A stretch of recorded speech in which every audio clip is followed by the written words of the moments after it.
My name is Phanthian Zuesongdham, Head of Port Process Solution at the HPA. I'm helping people and bridge the innovation for port industry. Hi, my name is Torsten Kappel. I'm responsible for the ship product line in our business area Digital Solutions in DNV. And I'm living with my family here in Hamburg, which is also my hometown.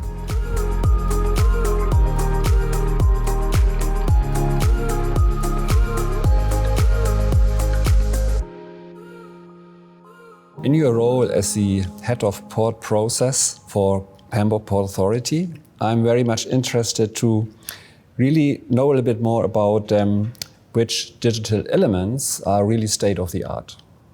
If we would like to put all the landscapes of the ports around the world, then we probably have to differentiate that we have very advanced port in the term of digitals, and we still have a port which are still in the early stage of digitalizations.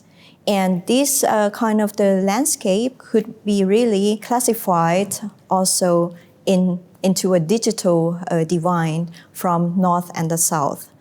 And also by continent, the maturities of digitalizations of the ports are very varied, as we could see from the technologies, from the process that they are executing, and from the communication means that they are using with their communities. And if I would like to stress on the technologies that we are using nowadays, everyone is talking about cloud computing, everyone is talking about digital twins. Artificial intelligence is coming, is very hyped, but nobody really knows how exactly could be integrated into the process yet, but everyone is looking at that. Are we ahead or are we behind the worldwide digitalization? I would say it's in the middle, because as we have a very advanced port and also later adopted port, we are exploring a lot of technologies in the process, how we can integrate it into our daily operation. The digitalizations as such could become a competitive advantage of each port.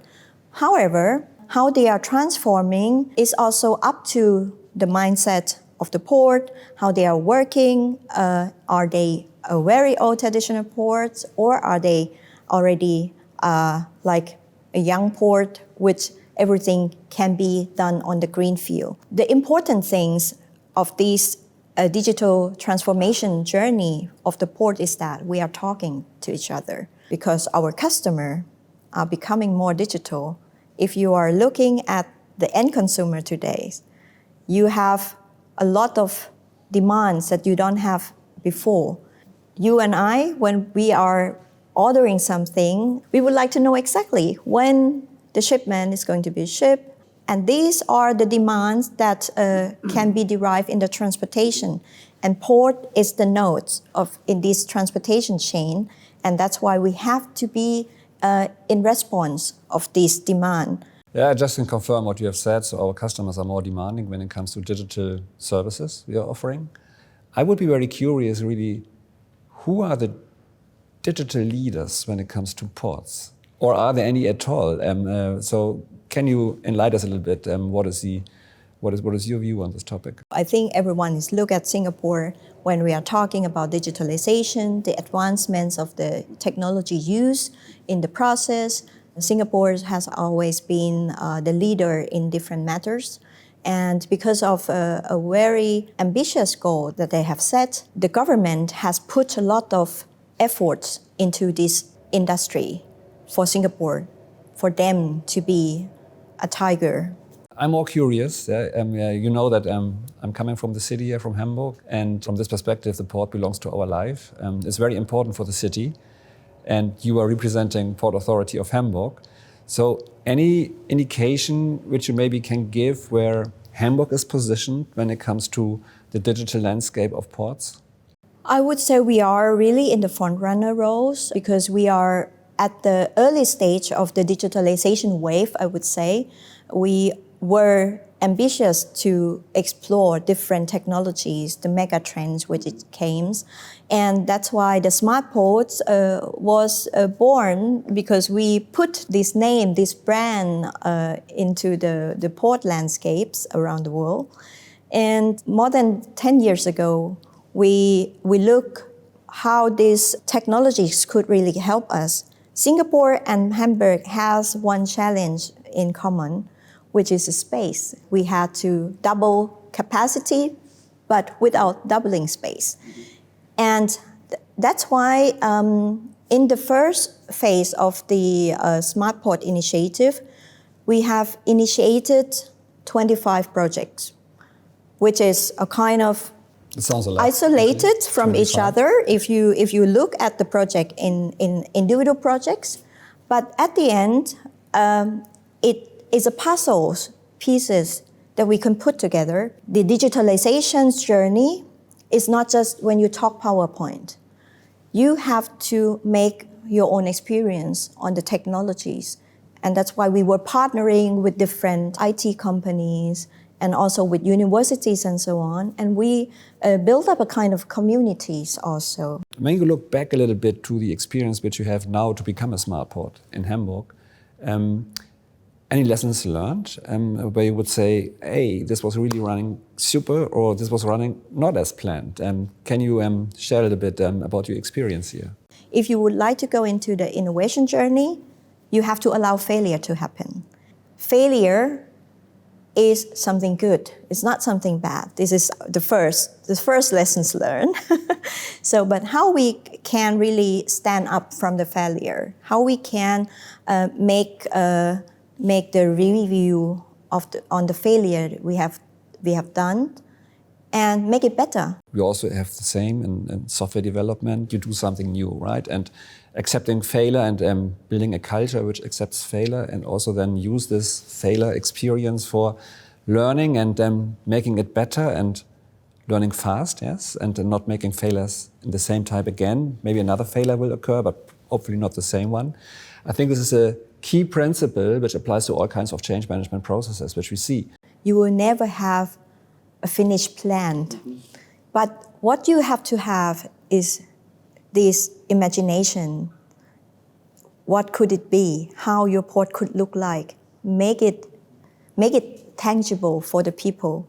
The second thing is that they would also feel that they are involved and would like to give feedback. And this feedback is very valuable for every transformational process, I believe, that you also face with the software developers when talking to the users. This user experience and so on is very, very valuable. Yeah, definitely. User experience and early customer engagement, early user engagement is very important to have good solutions. Is there a specific vision HPA has for the future port here in our beautiful city in Hamburg? The future port should be interconnected between the parties, using these new technologies like AI, like digital twins. So we are exploiting the best technology that we have at hand to minimize the resource that we would need, and also to protect our environment, because the climate change is the main driving factors for everyone. It's a mega trend. Everyone have to decarbonize their own business so that we can save this beautiful planet that we are living in. It's not just the city, but it's a kind of a worldwide effort that everyone is taking. It's a great picture, yes. It's a great picture, yes. And a port could be a nucleus for this new topic to explore. The shift of the industry in the port will come, because the patterns of the trade will change over time, and then it's up to the commodity that we are handling. It will change also the port operation. But what is certain is that once that we digitalize more, we use more machine and so on, this kind of thing has to be juiced with energies. So the ship will probably juice with no more crude oil, but rather other type of energies. And that's why the energy is a very crucial topic that the port has to concern because we are acting as a hub. Can you give us some insights about how the digital technologies really enhance this efficiency and boost productivity within port operations? When we imagine that we can really reduce the process time by using the technologies, this is probably one of the key performance indicators that the process manager would like to see.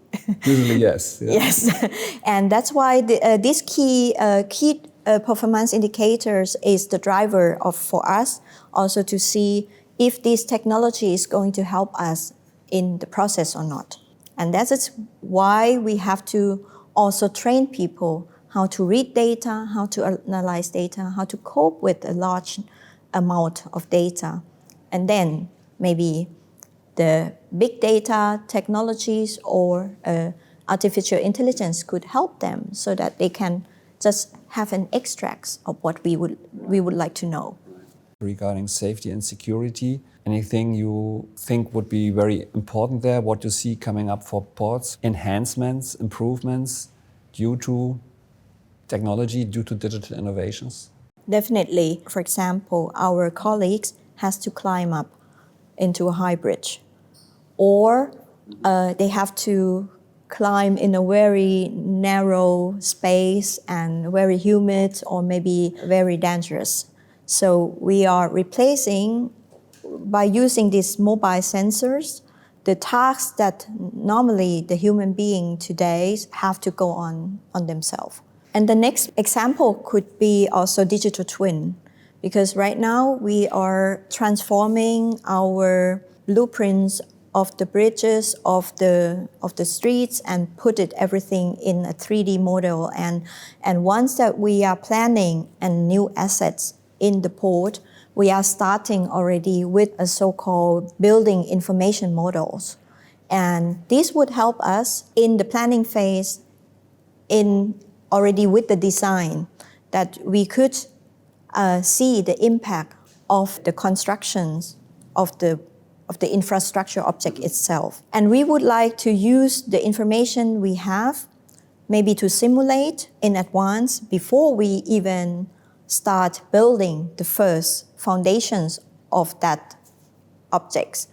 So we could use these data-driven solution to help us make better decisions and also to save the financial resource that we also have in a very limited way. Would it be fair to say that we are in the middle of a storm? That we, in terms of digitalization, are also in the middle of a digital revolution? I just heard a very interesting citation from Klaus Schwab, who is the founder and the chair of the World Economic Forum. He just said that we have been through the first wave of digitalization, and it was an experiment. And now we are in the second wave of the digitalization, which is a transformation.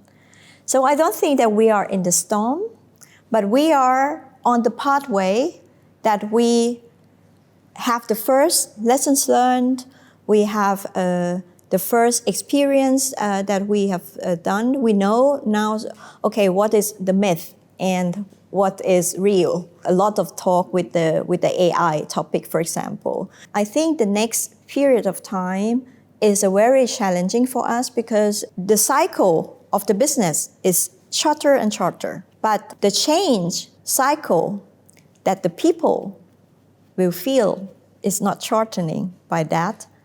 We need to really facilitate and enable the people's skills to come with these speeds of the changing pace. I think this is excellent, yes, because this is exactly the topic which we have to take into consideration. It's not only about technology, it's also about people, it's also about us, yes. So how can we make it happen to take advantage of new technologies, of digitalization, to make the best out of that for all of us?